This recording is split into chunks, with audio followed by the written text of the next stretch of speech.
Good morning, dear students. This is another video recording to solve one of the problems sent by the students. And this problem, we're going to handle something related to the probability topic.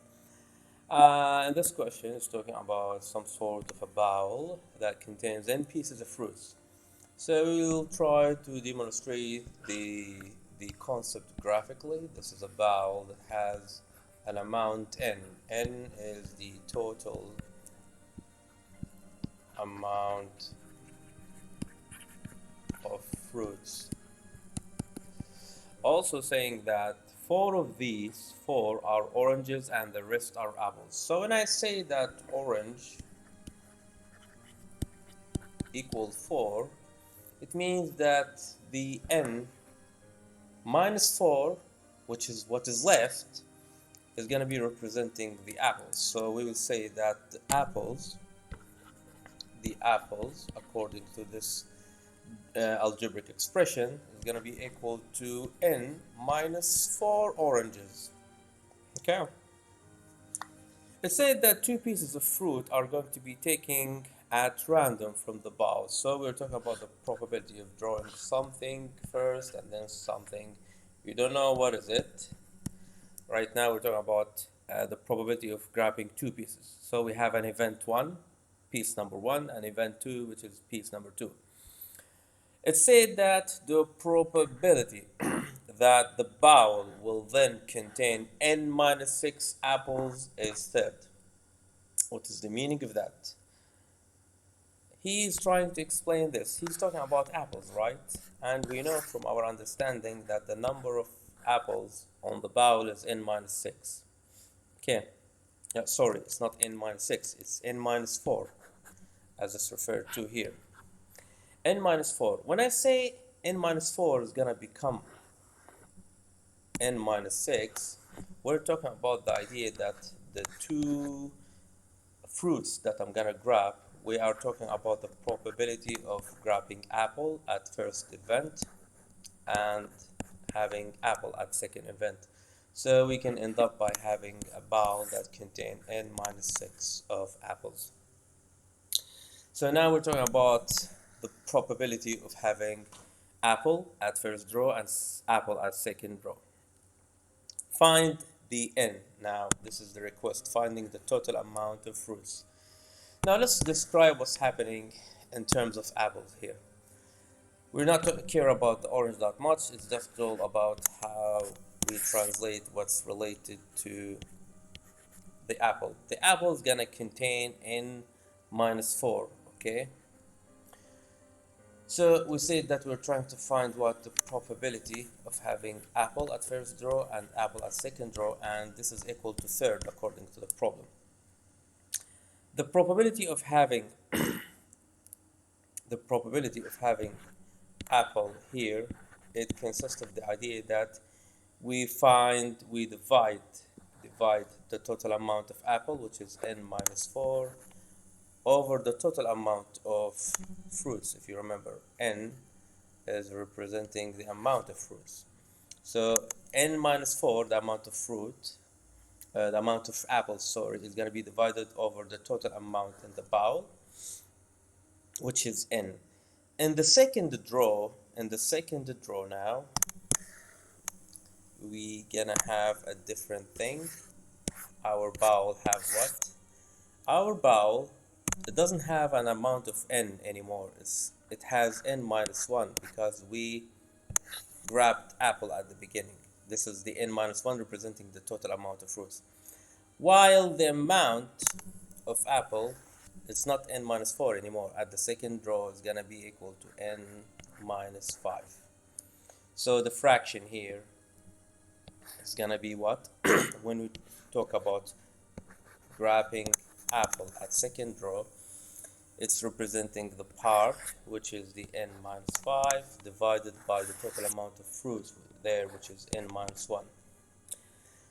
This is representing what? This is representing the first draw, PA, and this is representing the second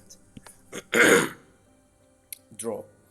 And we say that we want to know P equal A. We say that P, the event probability of having an apple at the first row and the second row is going to be equal to third, which is going to be equal to what? If you remember, this is an and probability. It means that we're going to multiply these two events. So we're going to multiply this with this fractions. This is going to the multiplication of what? The multiplication of n minus 4 over n multiplied in n minus 5 over n minus 1. Now everything's starting to be a little bit clearer now. So we try to bring everything as a fraction now. N minus 4 multiplied in n minus 5 over n multiplied in n minus 1 equal third. Remember, we are trying to find n.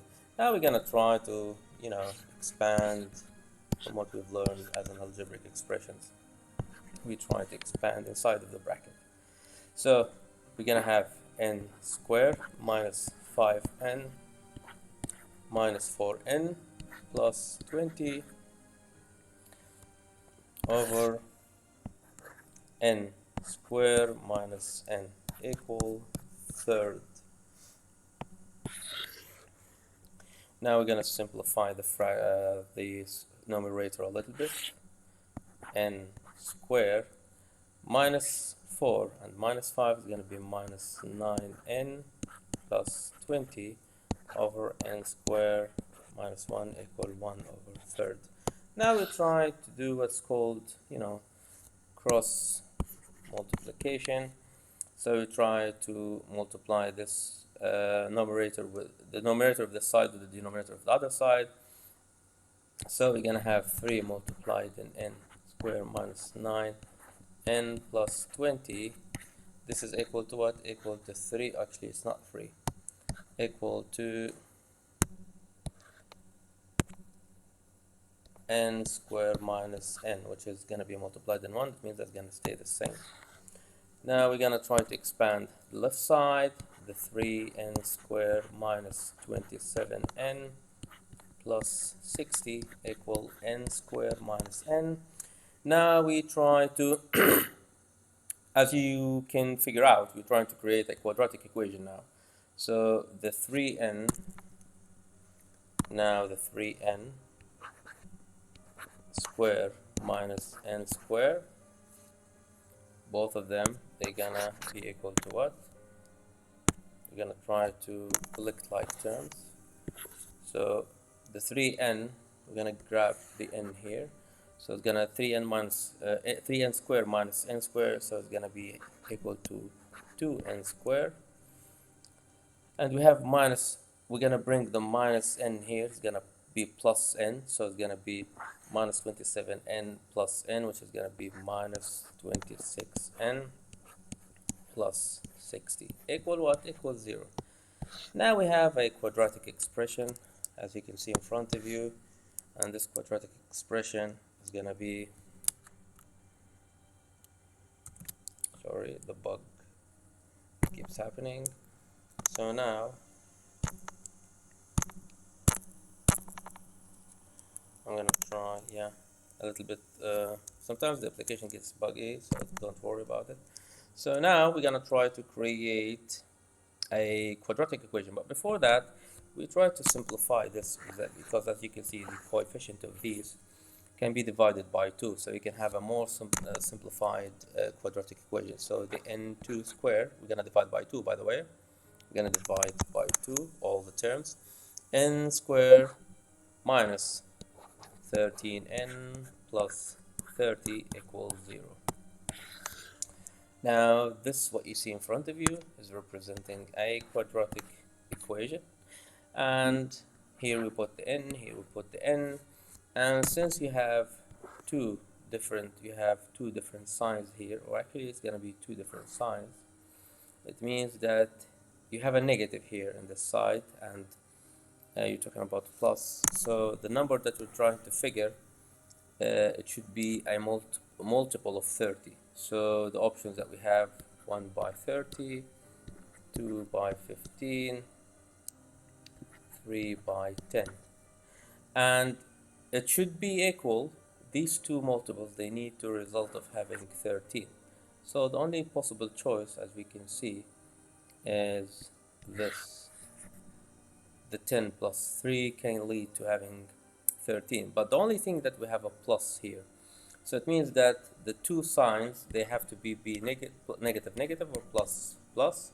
And since we have a negative here, it means that we are dealing with a negative in two sides here.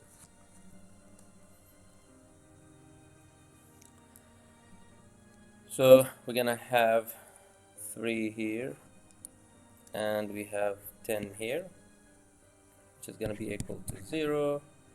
And if you're wondering if it's gonna happen or not, of course, the minus 10n and the minus 3n, they're gonna lead to having minus 13n, so it's accurate. Now to the possibilities of having fruits. Now we have two possibilities. One of them is impossible. It means that the number of fruits, it could be 3, or the number of fruits, it could be 10. Now the possibility of having fruits, number of fruits of 3, is impossible. You know why? Because we know at least that the orange only is equal to 4, which is more than the total amount that is the solution is suggesting. No way that you can have total number of fruits equal to 3 while you have 4 oranges. So this is impossible, and the only solution is n equal 10. So n is gonna be equal to 10, the total number of fruits, and this problem was solved. See you in other videos.